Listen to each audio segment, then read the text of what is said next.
Okay, we are excited to welcome Jason Liebman, talented musician on the show. And Jason, first of all, thank you for coming, and it's a pleasure to have you on the Halftime Howie Show. It's very nice of you to ask me, Howie. Thank you very much. All right, and it's our pleasure. Now, talk about where and when your music passion was ignited. At what age did you really get that bug? Say, hey, I really dig music. I really want to do this, maybe even professionally. When did you get that bug early on? The thing that kind of put it over the top was my mom took me to see the movie La Bamba. Cool. And for some reason, even though I had grown up with MTV and, you know, other stuff with regards to music, and I was a fan of songs, and I would sing songs and stuff, something about that movie made me want to kind of like be Richie Valens or Lou Diamond Phillips. Very cool. And when did you get into playing guitar? Right after that. My mom took me to, I remember walking out of the theater, I said, I have to get a guitar. And her exact response, I still remember, she was like, of course you do. And then my parents got me a classical guitar, and I started taking guitar lessons at this kind of conservatory program twice a week after school. So I wasn't doing anything remotely resembling the music from La Bamba. I was doing like classical music, and kind of not particularly pleased about that. But that was, you know, that was the beginning. It was a good foundation.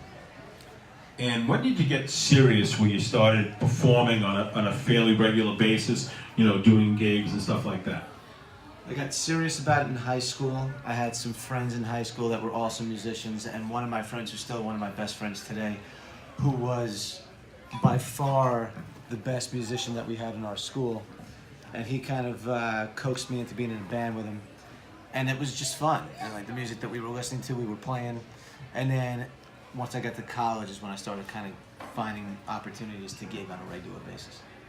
Awesome. Now, who would you describe as some of your like musical influences, people that, you know, you kind of say, wow, that guy's great, or she's great, or he's great, I want to be like them? Who's some of those early musical influences?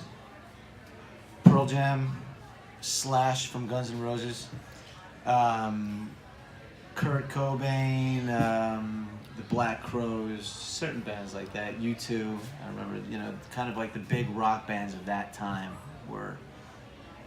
But I would say more than anything, the band that if I could have traded my soul to be part of at that time, it would have been Pearl Jam. Okay.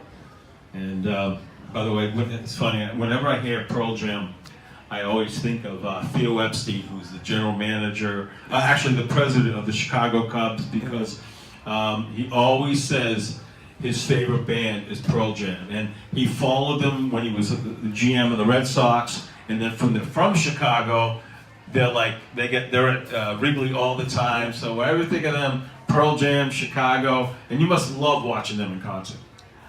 Over the years, like I still get a kick out of seeing them. There's no doubt about that. But you know, it's like any band that releases albums over the course of, it's been like 30 years at this point. I mean, you know, it's not quite the same level of insanity as a fan that it was once upon a time. I mean, but there's a nostalgia there, and I still, you know, I enjoy seeing them, hearing the songs that I kind of grew up listening to and stuff like that. That definitely never goes away. I think there's like an umbilical cord that you maintain with like the bands that kind of like define your youth. You know, you just never get them totally out of your head. All right, very cool. Now, you're a very busy musician. You always have gigs. What are some of the gigs that you have coming up that you'd like to promote? Well, the truth is, as much as I'd love to promote gigs, most of the gigs that I do these days are not for the public. Every once in a while I do bar gigs or venue gigs, but most of the stuff that I do these days is corporate events and private events for hire. So as many gigs as I do, there's very few of them that I can actually invite people to. You know, but I have a website. It's jasonlmusic.com, Jason, the letter L, music.com. I keep my schedule on there. When I do have public gigs that come up, I always kind of make a point of notating those on the website. So that's a good place for, you know, anybody who might watch this and be like, when's that guy playing? So a big catering outfit, a company like that would be a good connection with you, because maybe some of their big corporate events that need a really good musician. Yeah, you know, I don't maintain relationships with places like that much. I wind up playing sometimes in places like that because of the clients, but I'm more like, It's like a situation where I have a direct relationship with the people that hire me, not so much with the venues where I wind up playing. So, you know, the venue is, every once in a while somebody will say, hey, you know, can we take your card and can we suggest you to people? But for the most part, I maintain personal relationships with people. And that's what makes it go. That's the engine, that's the whole thing. All right.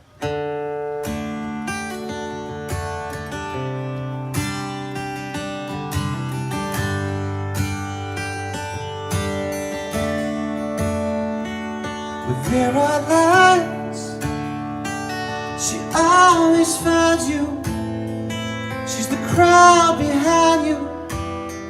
She's the dust at dawn, slow and still and undercover, a secret lover and a favorite art.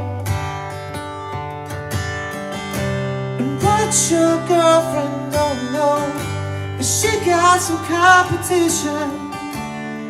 There's a girl out there and she's on a mission. And what your girlfriend don't know is she got some competition.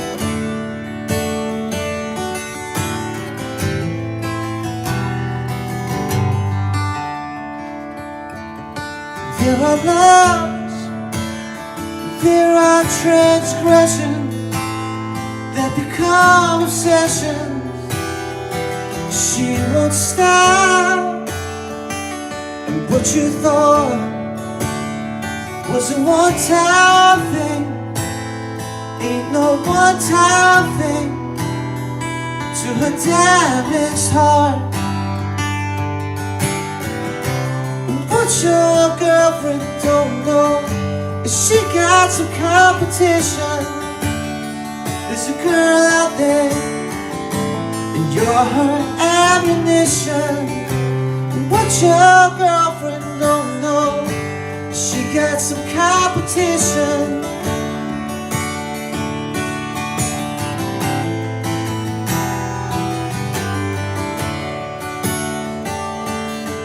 Yeah, some competition.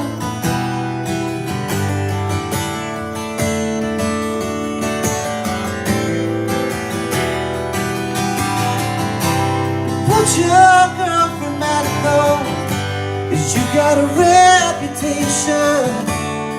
You can't seem to stay on the reservation.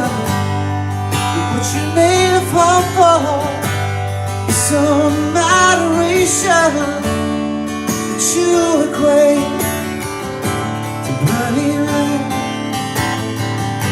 What you find out too late is you miss her conversation.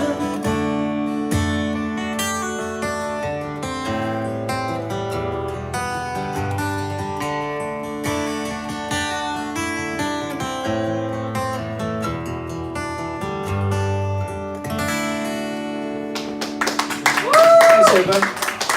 Jason Liebman, what a powerful voice and awesome song.